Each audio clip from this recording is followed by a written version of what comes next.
Good morning. We are celebrating the STN convention by bringing our show here to you in beautiful Seattle. We're here to shine a light on the rich Native American history that makes up the Emerald City. I'm Chris Capitan. And I'm Samantha Pross with a very special edition of Focus.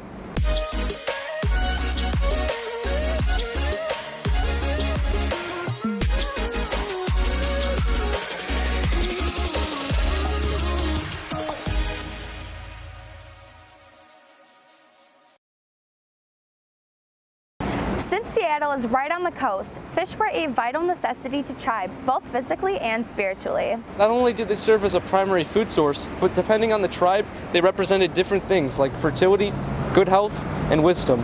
Speaking of fish, Chris, you look so fish-ticated today. Thanks, Samantha. But let's scale it back to Dylan Morales, who will tell us the rest of the story. Thanks, guys. Fishing has been a staple in the U.S. for as long as we can remember. But where does it all trace back to? I got a chance to talk to Ray Forrestman, a member of the Suquamish tribe.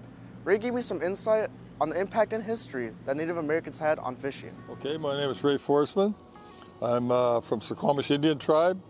I'm 77 years old, and I fish for a living, of course. These are my little collection of boats right here. The tribes, we've been fishing from day one. You know, we grew up on salmon and rockfish and everything else. It was one of the chief items to eat when I was a little kid too, you know. Particularly up north by Bellingham, up where what they call the reef net sites are. When the settlers, the people came out to the west coast here, they learned from the tribes about the fish and the different kinds of fish, where there's 5 species, how to catch, and so on and so forth. So all that information, and then how to cure and smoke and transport. So a lot of that stuff was passed on at the turn, or before the turn century, probably starting in the early 1800s. And so it went on from there, and then it became a big industry here, and even more so now in Alaska because there's more fish up there. But down here, it became very big, and the tribes were able to pass this information on to the settlers, and they went back east, and it was very well accepted. I think the tribes would like to see the thrilling days of yesteryear, okay, come back. And it's difficult in today's system to have the stuff come back like that, but it's not like we're still not trying. I'm seeing a more of an acceptance from the population that fish is good and we should continue to try to build the runs. Yeah, I'm sure we are. And that's right off the bat, that makes you feel good right there. You know, you have a good audience, and you know, I mean, who doesn't like to fish, you know, so. It's clear to us that Native Americans played a huge role in the history of fishing, and that they're working towards improving the future of the fish industry. Dylan Morales, back to you guys.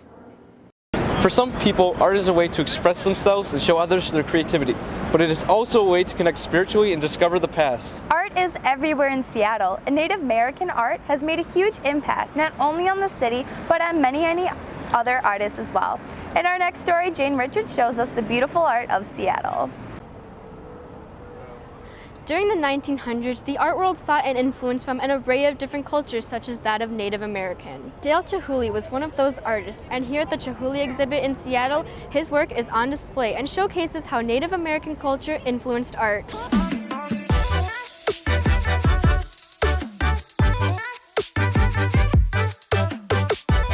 Dale Chihuly himself is a native of the Pacific Northwest, and the Native American culture has made a lasting impact and influenced his life and art. He incorporates glass-blowing techniques into traditional Native art. The end product is a beautifully crafted sculpture that captures the modern aesthetic with Native roots. In these Navajo textiles, the geometric designs and bright colors serve as inspiration for these glass cylinders. Next to the cylinders are woven baskets, which drew from a collection of Northwest Coast Indian baskets that caught Chihuly's eye. He was inspired by the slumped forms and effects of weight, gravity, time, and sought to make his baskets look the same. It is because of this rich culture that inspires many like Chihuly to create pieces of art and showcase both the importance and beauty of Native Americans. This exhibit is open for everyone to appreciate the artistry and craftsmanship of Native American culture. Hey Samantha, what comes to mind when you think of Native American culture? I think of totem poles because of their illustrations and what they represent to different Native American tribes. Well, some American citizens and Native Americans feel that the totem poles are misrepresenting the spiritual and practical nature of the poles by using it as a form of art. Well, there are two sides to every argument, and Savannah Croft is taking us to the heart of the discussion to learn more about this controversy. I'm Savannah Croft with Focus. Totem poles are an iconic symbol of both Native American and Seattle culture. However, some believe that totem poles are actually insensitive towards the Native American culture. Today, I'm here in Pioneer Square to talk to some Seattle natives on their view of this topic. I do think that totem poles are best viewed in public, like in parks and things like that, and I think preservation methods are up to date now, and I think it's better for them to be outside. I think that's how they were intended to be. We have a lot of Indian culture, and unfortunately because of development, a lot of it has been moved from outside to inside.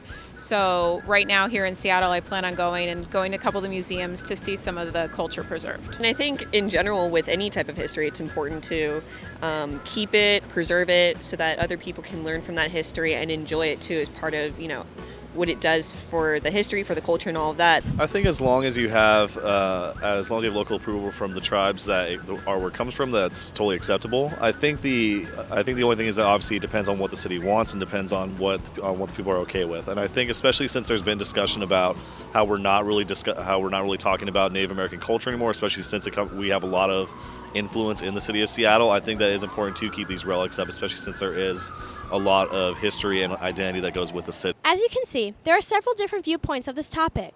While we weren't able to interview a Native American activist for their viewpoint, we can all agree that totem poles are a beautiful aspect of Native American culture. Thanks, Seattle, for welcoming us and letting us get to know more about your Native American roots that have continued to develop the city. It's been so great being able to see the lasting impact the Native American culture has had on the city. By simply looking around Seattle, you can see that it's stayed true to its history and is continuously adding elements to the lifestyle of its inhabitants. From fish markets to works of art, Native American culture continues to influence Seattle and shape it every day. From all of us at Focus, I'm Chris Capitan. And I'm Samantha Press. Enjoy the rest of your day.